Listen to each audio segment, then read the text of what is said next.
Good morning, everyone. I hope you're having an amazing and blessed day. I'm really sorry that I can't be there with you all in person to testify and even to worship, as I'm in Manchester for a few of my final year exams. However, I really hope that through this video, I can show how good God has been for me and my family, how He's answered all our prayers, and He's made me the happiest girl in the world. I had a colonoscopy, and I had some really good results from that colonoscopy. So I thought it might be a good idea to share a little bit about my journey with the disease and how it's impacted my faith and my life. I've had ulcerative colitis for around 2 years now, and it began in my very first year of university, and it has been a very difficult battle from then till now, physically, mentally and spiritually.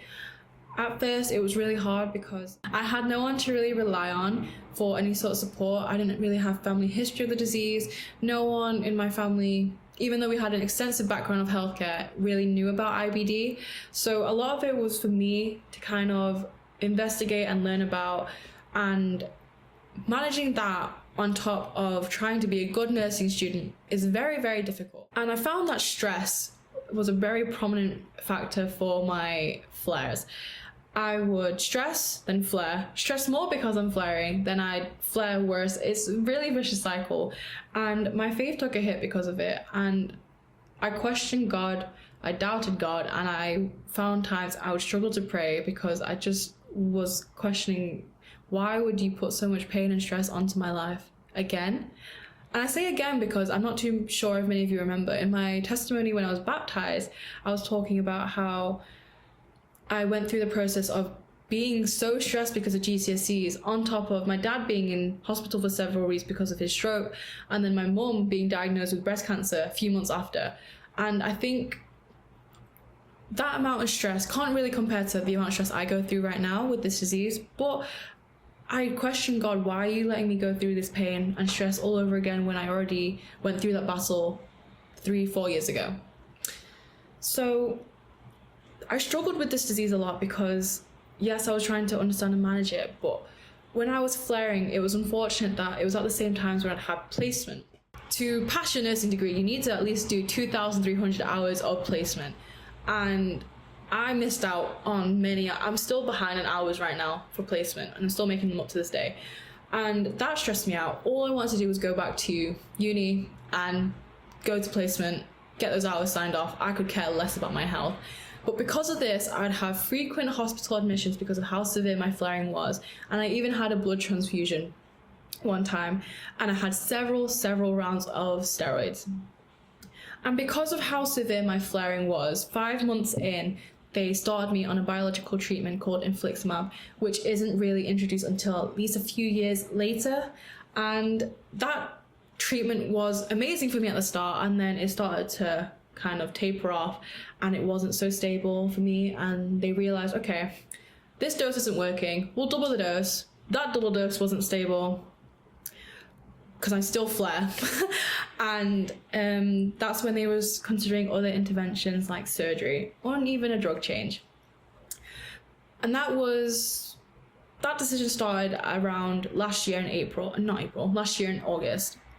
But in May this year, unfortunately, I had a really bad time with my flaring, and I fainted during placement. I was doing meds round and I just blacked out and I collapsed on the floor. And my nurses were like, okay, you go home. Don't be here, go home.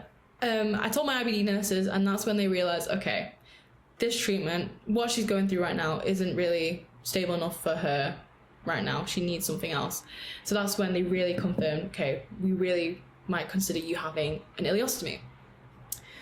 As my mum mentioned in that medical lecture last week, I had unsuccessful colonoscopies in the past. That's why I'm having this colonoscopy, by the way, to see if my disease is extensive enough to have surgery. But my colonoscopies in the past weren't successful. They weren't able to do the whole bowel because of how inflamed I was, and I was given a Mayo score of 11. So when I was going into this recent colonoscopy, I wasn't really expecting good results because I was flaring 4 or 5 weeks beforehand. So yeah, I just wasn't expecting the best. But God answers prayers, and that moment was like the first time I actually felt like, whoa, what? It happened to me. So not only were they able to do the whole large bowel and even going up to my small intestine, they gave me a Mayo score of 2, which means clinical remission.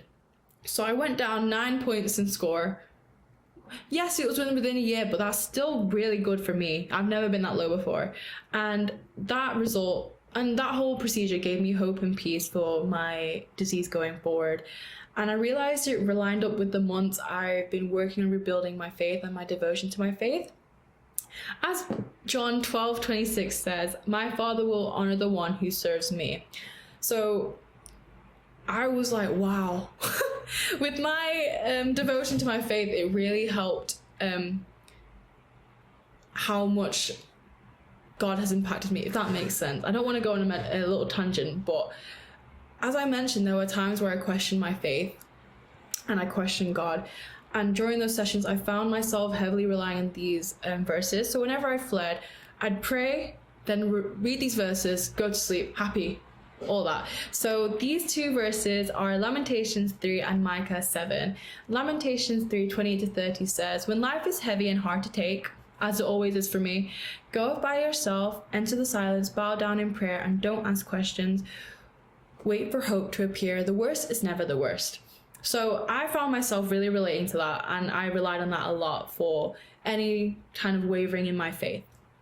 And Micah 7:7-8 says, I'm not giving up. I'm sticking around to see what God will do. I'm waiting for God to make things right, and I'm counting on God to listen to me. And he's listened. My countless cries at night, my countless prayers have been answered, and I can't thank God and everyone in the congregation enough for supporting me. Yes, I am very sorry that I waffled for too long, but I really hope that I kind of gave you a gist on how much God has done for me and my family. And honestly, he has made me the happiest girl, considering these exams make me want to cry. So I hope you will have a great rest of your day, and yeah, God bless. Bye.